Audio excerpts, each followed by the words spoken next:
Something is showing up in the 2026 labor market data that most white-collar professionals haven't fully processed yet. Not because the information isn't available, because most people are still reading the headlines and quietly hoping their specific role isn't in them. The reports come out, the think pieces circulate, and then, for most people, there's a moment of low-grade discomfort, a decision not to look too closely, and a return to the work week. That's not denial, exactly. It's a very human response to a threat that feels too large and too vague to act on. But vague is the problem. Because vague fear doesn't produce useful decisions, it just produces a low-frequency hum of dread that sits underneath everything else and gets louder every time a new headline drops. This video is an attempt to replace that hum with something more useful. A specific, honest, evidence-based picture of which white-collar roles are absorbing the most disruption in 2026 and what that actually means for the people in them. Not panic, not false reassurance, a clear map. By the end of this, you'll know whether your role is on this list, why the roles that appear here are structurally different from the ones that don't, and most importantly, what being on the list actually requires you to do. That last part is where most AI coverage stops. This video doesn't. So let's start with the mechanism, because without understanding why certain roles are vulnerable, the list is just alarming. An alarm without understanding doesn't help anyone make a better decision. AI displacement doesn't move randomly through the labor market. It follows a specific pattern. And once you can see the pattern, the list stops feeling arbitrary and starts feeling legible. The pattern comes down to three things. First, task repeatability. AI excels at tasks that follow a structure, even a complex structure that can be mapped, trained on, and reproduced at scale. The more of a role's daily output consists of repeatable analytical or processing tasks, the more of that role is technically absorbable. Second, knowledge codifiability. If the expertise required to do a job can be articulated, documented, and encoded, even at a high level of sophistication, I can learn to approximate it. What it cannot yet replicate is judgment that emerges from context, relationship, and ambiguity that resists codification. Third, output verifiability. AGI adoption accelerates fastest in functions where the quality of the output can be checked quickly and objectively. Legal document review, financial modeling, code generation, data summarization. When errors are easy to catch, the risk of deployment drops and adoption follows. These three factors, repeatability, codifiability, verifiability, are why two people with the same job title can face radically different levels of exposure. It's not about intelligence, it's not about seniority, it's about the specific anatomy of what your role actually requires you to do every day. That anatomy distinction matters enormously. Because most AI displacement conversations treat roles as monolithic, accountants are at risk, full stop. What's actually happening is more precise. Specific functions within roles are being absorbed, while other functions within the same role remain stubbornly resistant. Understanding that distinction is the difference between AI is going to eliminate my job and AI is going to reshape the parts of my job that, if I'm honest, weren't the parts one found most valuable anyway. Keep that in mind as the list unfolds. Here are the 5 white-collar roles showing the highest structural disruption in 2026. Each one appears here for a specific reason, and that reason matters as much as the listing itself. 1. Mid-level financial analyst. The core function of financial analysis, gathering data, building models, running scenarios, producing reports, maps almost perfectly onto the 3 displacement factors: repeatable structure, highly codifiable logic, verifiable outputs. What the 2025 McKinsey research on task automation consistently shows is that the functions absorbing the fastest AI displacement in finance aren't the senior advisory conversations. They're the 60 to 70% of analyst hours that go into data aggregation, model construction, and report generation. The professionals most exposed are those whose value proposition has been primarily about producing that output, rather than interpreting it for clients, advising on decisions, or managing the relationships where judgment and trust are the actual product. If your role in finance has been mostly about building the model rather than advising on what it means, the exposure is real and the timeline is shorter than most people in that seat are currently acting on. 2. Paralegal and mid-level legal analyst. Legal work has long felt protected by its complexity. And at the senior advisory and courtroom level, That protection largely holds, but a significant portion of legal work, document review, contract analysis, due diligence, regulatory research, case law summarization is structurally identical to the functions AI is absorbing fastest in other sectors. The legal AI adoption curve accelerated sharply between 2024 and 2026. Law firms and in-house legal teams that were cautious early adopters 2 years ago are now deploying AI document review at scale. The World Economic Forum's 2025 Future of Jobs data puts legal processing among the top 5 functions undergoing the fastest task-level automation in professional services. Again, the complexity of legal judgment is real. The exposure is at the processing layer, not the judgment layer. But if your current role is primarily at the processing layer, that distinction isn't reassuring. It's a specific signal. 3. Mid-level HR generalist and recruiter. This one surprises people. HR feels inherently human, and the relationship functions within it are. But a large portion of mid-level HR work is document-intensive, process-driven, and structurally repetitive. Job description generation, resume screening, onboarding documentation, compliance tracking, benefits administration. AI-assisted recruiting tools have moved from experimental to standard in large organizations over the past 18 months. What this has done in practice is compress the number of mid-level HR generalists required to support a given headcount without eliminating the senior strategic HR function. The exposure concentrates at the generalist and coordinator level, the roles whose primary value has been in executing the process rather than shaping the strategy or holding the institutional relationships. 4. Mid-level compliance and risk analyst. Compliance work is, almost by definition, a codifiable discipline. Regulatory frameworks exist to be followed with precision. Monitoring systems exist to be applied consistently. Reporting exists to document adherence to a verifiable standard. What AI does in compliance is not replace the judgment required to navigate ambiguous regulatory terrain. It absorbs the systematic monitoring, flagging, documentation, and routine reporting that constitutes a large fraction of mid-level compliance hours. Research from the financial services sector, published in late 2025, estimated that AI-assisted compliance tools were performing tasks that previously required 40 to 60% of junior to mid-analyst time. That compression is already affecting headcount decisions at major institutions. 5. Mid-level marketing analyst and content strategist. Marketing is the role where AI disruption is most visible to the broadest audience because the outputs are public. AI-generated copy, AI-assisted campaign analysis, AI content optimization. The tools are accessible, the adoption is fast, and the impact on the functions that mid-level marketing professionals have traditionally owned.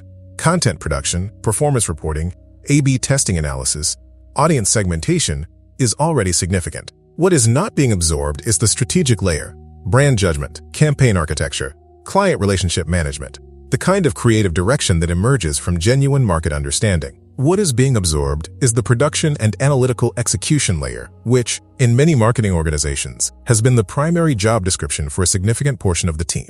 5 roles. 1 mechanism, and the same anatomy distinction running through all of them. The processing, production, and analytical execution layer absorbing pressure, while the judgment, relationship, and strategic layer holds. Now let me say something that almost no coverage of AI displacement says clearly enough, and that this video is specifically designed to say. Being on that list is not a verdict. It is a timeline. And those are not the same thing. The difference between my role is being disrupted and I have 18 months to make a deliberate choice about what happens next is the difference between being a passive subject of a process and being someone who read the situation correctly early enough to do something about it. The people who will navigate this well are not the ones who are most talented or most credentialed. The research on labor market transitions, and there is a significant and growing body of it, consistently shows that the factor that matters most is timing. Specifically, whether the transition happens on the individual's terms or on the market's terms. On the market's terms looks like this. A role gets restructured, a headcount reduction happens, and the professional is now competing for an adjacent position from a position of urgency, alongside everyone else who was in the same role at the same moment. On the individual's terms looks like this. The professional read the same data you're reading right now. 18 months earlier than the restructuring, and use that window to reposition, still employed, still generating income, moving with intention rather than in reaction. This is the part of the AI displacement conversation that almost no one is having clearly. The question is not, is AI coming for my role? For the 5 roles on this list, the honest answer to that question, at the task level, at the processing layer, is yes, and it is already underway. The more important question is, am I going to let that timeline happen to me, or am I going to use it? Because here's what the data actually shows about people who made deliberate transitions in 2024 and 2025 before the restructuring came, not after. They didn't have more courage. They didn't have fewer financial obligations. They didn't have a clearer picture of where they were going. What they had was a specific, accurate read of their risk level, early enough to move carefully instead of reactively. That is what this video is designed to give you. The AI timeline is not evidence that you waited too long. It is the most compelling argument that now, not next year, not when things settle, is the moment the math actually favors moving. Named things are navigable, vague things aren't. You now have a name for what's happening. That changes the shape of the decision. The 5 roles in this video are the categories.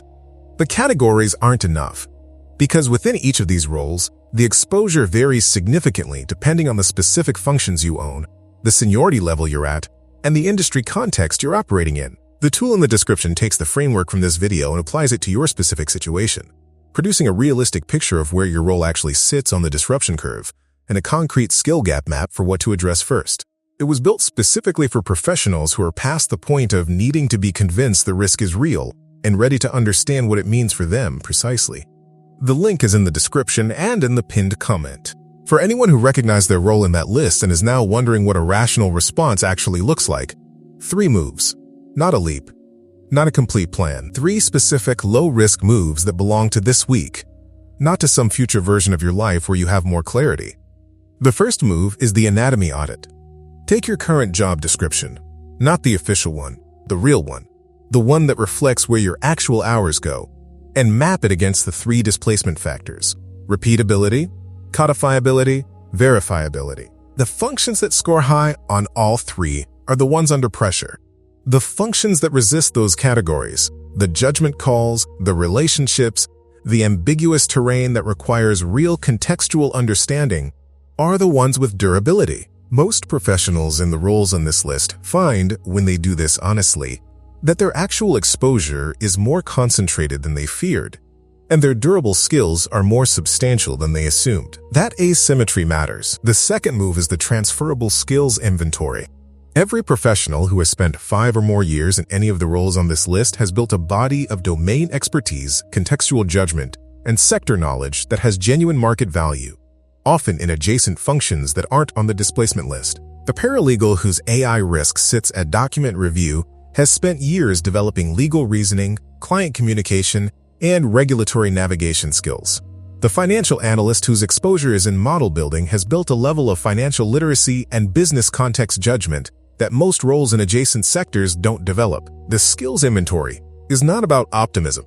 It's about accuracy. The instinct for most people in a disrupted role is to catastrophize the whole job.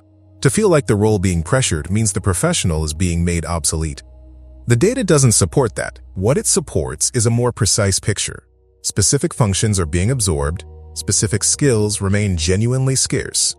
And the gap between those 2 things is where the transition opportunity actually lives. The third move is the runway calculation, not an estimate, a real number.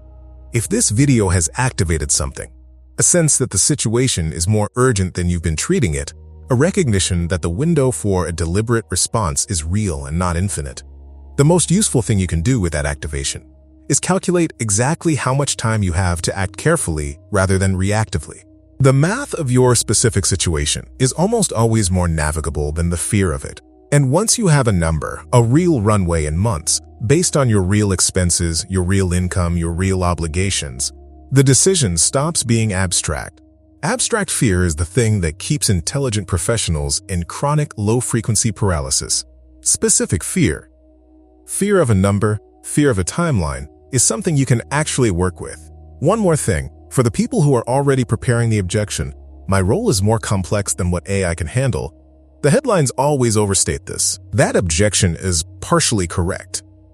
And it's worth saying that directly. Senior advisory functions, complex client relationships, strategic judgment in ambiguous regulatory terrain, these are genuinely harder to displace. And the timeline for those functions is longer than the sensational version of the AI story suggests. But the objection becomes a liability when it's used to avoid looking at the specific functions within the role that are at the processing layer. The ones where the displacement is not hypothetical or distant, but already underway and already affecting hiring decisions. The honest version of the complexity argument is, some of what I do is durable. Some of what I do is under real pressure. I need to know which is which. That version is useful. The version that uses complexity as a blanket exemption is the one that turns a navigable situation into a reactive one. If you want to move from the category level to your specific number, the tool in the description does exactly that. Role by role, function by function, with a concrete output you can actually use. Link in the description. Also in the pinned comment. When you mapped your role against what this video described, what did the honest version of that audit actually show you? You came to this video most likely with a version of a question you've been managing by not asking it too directly. Is my role on the list?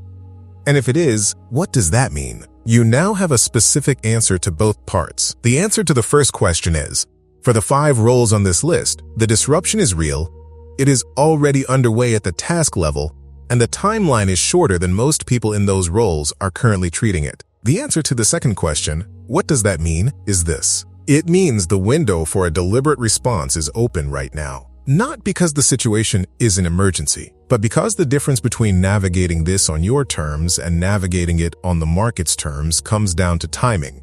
And the people who move carefully from a position of employment with a real financial picture in front of them consistently end up in a different place than the people who waited until the restructuring made the decision for them. This is not a midlife crisis. It is not an overreaction. It is correct information.